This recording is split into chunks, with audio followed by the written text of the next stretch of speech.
વિદ્યાર્થી મિત્રો, આપણે જાણીએ છીએ કે આખું જગત આજે કોરોનાની મહામારીને કારણે જાણે કે થંભી ગયું છે.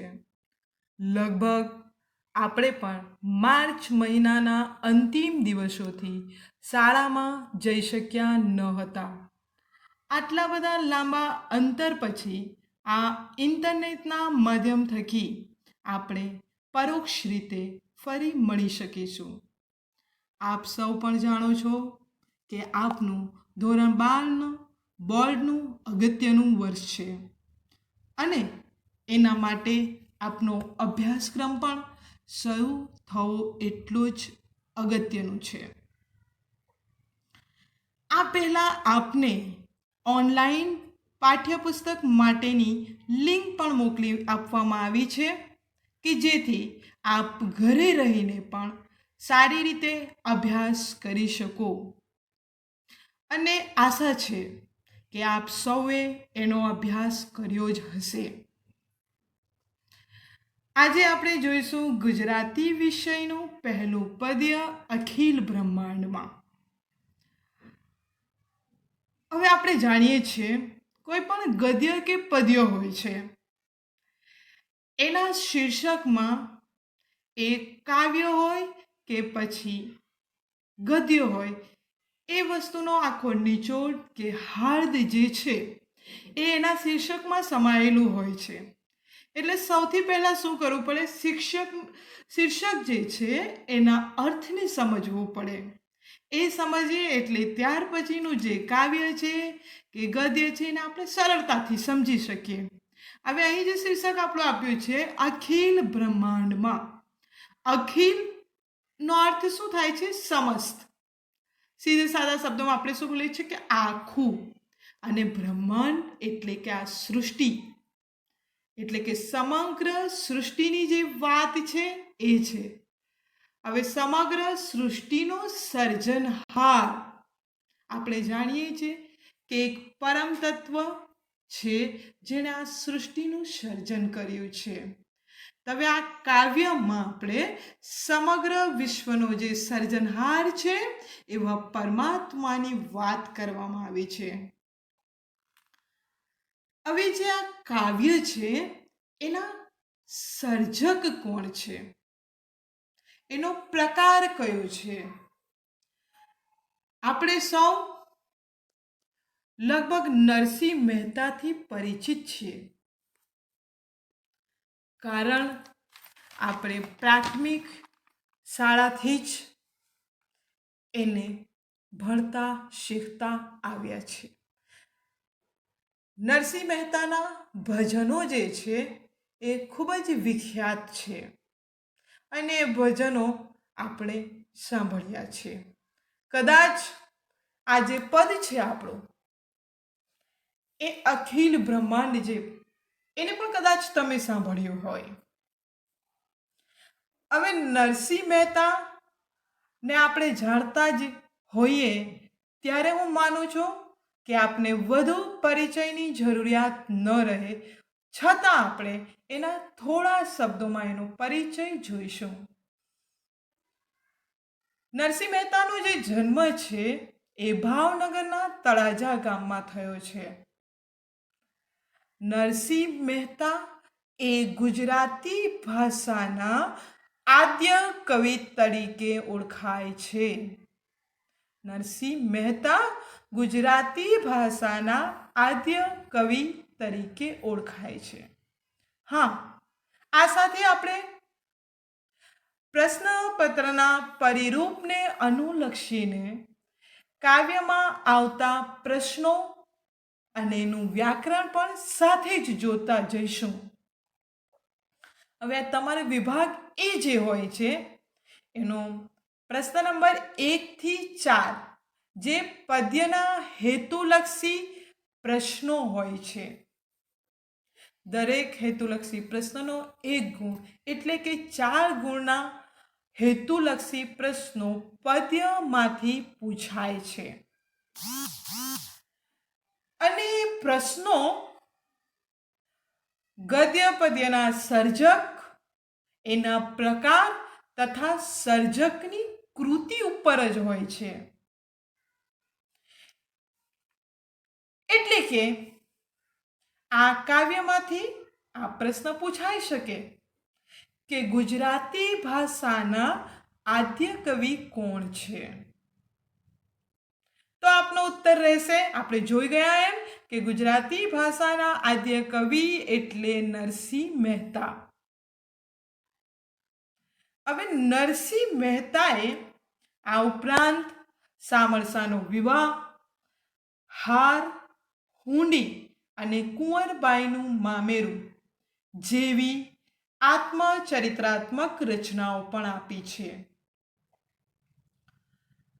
નરસિંહ મહેતાના પ્રભાતિયા જે છે એ લોકકંઠે વસેલા છે, જે ઝૂલણા છંદમાં રચાયા છે. તો અહીં હેતુલક્ષી પ્રશ્ન એ પણ થઈ શકે કે નરસિંહ મહેતાના કયા પદો લોકકંઠે વસેલા છે?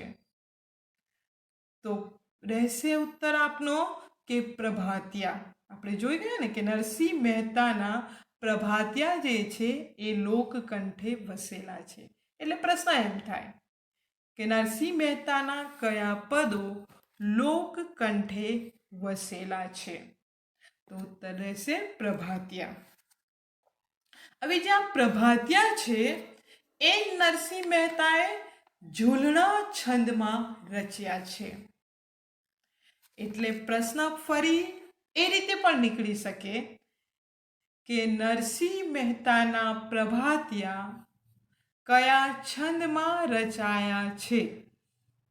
બરાબર, આ પ્રશ્ન પણ હેતુલક્ષીમાં પૂછાઈ શકે કે નરસિંહ મહેતાના પ્રભાતિયા કયા છંદમાં રચાયા છે? તો ઉત્તર રહેશે ઝૂલણા છંદમાં. ઝૂલણા છંદમાં એમણે પ્રભાતિયાઓ રચ્યા છે જે લોકકંઠે વસેલા છે. હવે નરસિંહ મહેતાનું જે આ પદ્ય છે એનો પ્રકાર રહેશે પદ. હવે જે આપણું પદ છે અખિલ બ્રહ્માંડમાં, તેનો પ્રકાર, તો આ પ્રશ્ન પણ થઈ શકે કે અખિલ બ્રહ્માંડ કાવ્યનો પ્રકાર જણાવો. હેતુલક્ષી માટે અખિલ બ્રહ્માંડમાં કાવ્યનો પ્રકાર જણાવો, તો પ્રકાર રહેશે પદ. પ્રશ્ન એ પણ એમ પૂછાઈ શકે કે નરસિંહ મહેતાનું કયું પદ તમારા અભ્યાસક્રમમાં છે? બરોબર, આ રીતે ફેરવીને પણ પ્રશ્ન પૂછાય કે નરસિંહ મહેતાનું કયું પદ તમારા અભ્યાસક્રમમાં છે? તો ધ્યાન રાખવું પડે કે અખિલ બ્રહ્માંડમાં જે નરસિંહ મહેતાનું પદ છે. આટલી વસ્તુ યાદ રાખો છો તો એમાંથી આપણે 3 થી 4 પ્રશ્નો જે છે એ પ્રશ્નના ઉત્તર જે છે એ મળી રહે છે. યાદ રાખવાનું રહેશે અખિલ બ્રહ્માંડમાં એના સર્જક છે નરસિંહ મહેતા અને એનો પ્રકાર છે પદ. તો આપણા હેતુલક્ષી પ્રશ્નોની આ કાવ્યના જે પ્રશ્નો છે હેતુલક્ષી એની તૈયારી થઈ જાય. હવે આપણે એ જોવું રહ્યું કે અખિલ બ્રહ્માંડ પદમાં નરસિંહ મહેતાએ શી વાત કરી છે? તો નરસિંહ મહેતાએ ઈશ્વરની સર્વવ્યાપકતા જે છે એનું વર્ણન કર્યું છે. પરમાત્મા તાત્વિક રૂપે તો એક જ છે, પરંતુ આપણને અનેક રૂપે દેખાય છે. આપણે એને અનેક નામો આપીએ છીએ, જુદા જુદા નામો આપીએ છીએ. અને એને સમજાવવા માટે નરસિંહ મહેતાએ ખૂબ જ સીધે સાદું અને સરળ ઉદાહરણ સુવર્ણનું આપ્યું છે.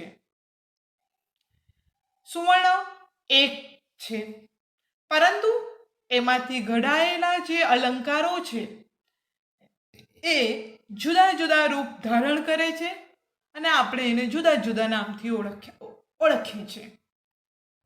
છતાં આખરે શું છે? આખરે તો એ સોનું જ છે અને એમાંથી જે જુદા જુદા સ્વરૂપે જે છે છૂટું પડ્યું છે. એ રીતે પરમાત્મા જે છે એ સૃષ્ટિના દરેકે દરેક કણમાં સમાયેલો છે. એ વસ્તુ એ બતાવે છે. દરેક ધર્મ પોતપોતાની રીતે ઈશ્વરને અલગ અલગ નામથી ઓળખે છે, પરમ તત્વને. એ સાથે એને બીજી વસ્તુ એ બતાવી કે પરમ તત્વને તમે કઈ રીતે પામી શકો. કે પરમ તત્વને કઈ રીતે પામી શકાય. તો એના માટે પણ એને સરસ છેલ્લી પંક્તિઓમાં એની સમજ આપી છે. જ્યારે આપણે કાવ્ય સમજીશું ત્યારે એને જોઈશું. હવે આ પદ્યની સરળ સમજૂતી મેળવતા પહેલા આપણે એકવાર એ કાવ્યને સાંભળી લઈશું. ત્યારબાદ આપણે એની સરળ સમજૂતી મેળવીશું. કાવ્ય સાંભળશો ધ્યાનથી, જેથી કરીને ત્યાર પછીની સમજૂતી તમે એને સરળતાથી સમજી શકો. તો હવે આપણે સાંભળીશું એક પદ્ય અખિલ બ્રહ્માંડમાં.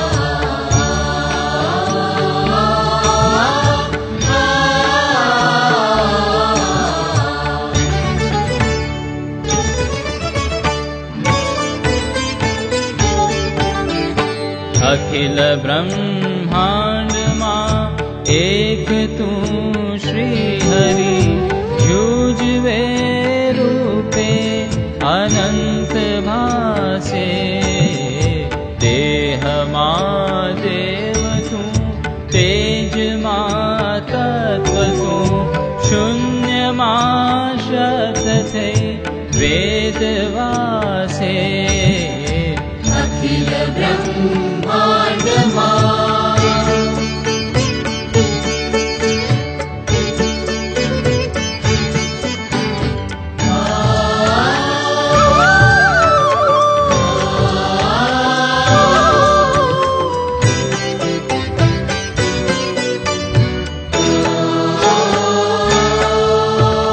पवन तू पाणी तू भूमि तू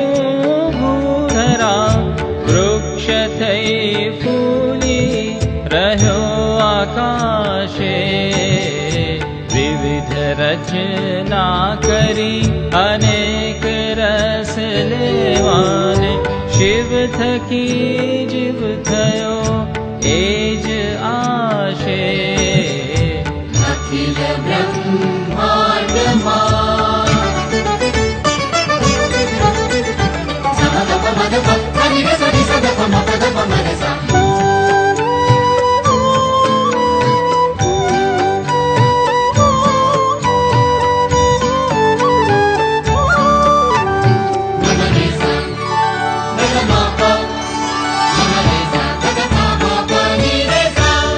वेद तो एम वधे श्रुति स्मृति शाख दे कनक कुंडल विषे वेद नो घाट घड़िया पछी नाम रूप जूझवा अंते तो हेम नो हेम होए अखिल ब्रह्मांड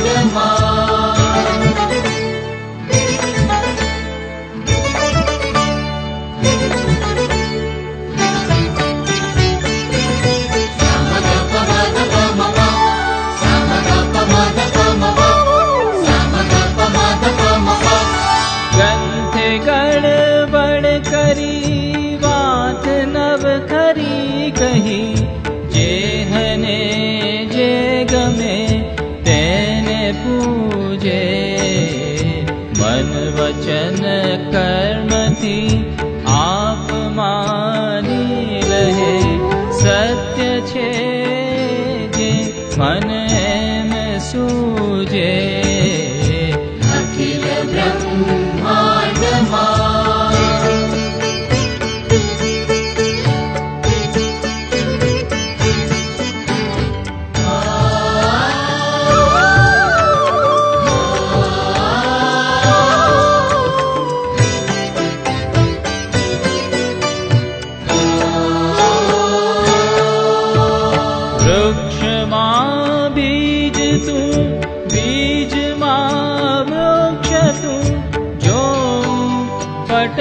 करो एज पासे।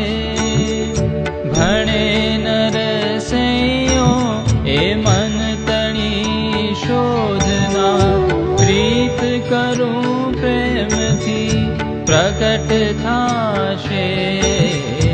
अखिल ब्रह्मांड मां एक तू श्री हरि। जूझवे रूपे अनंत भासे। देह मां देव तू तेज मां तत्व तू। शून्य मां शब्द थे वेद वासे। अखिल ब्रह्म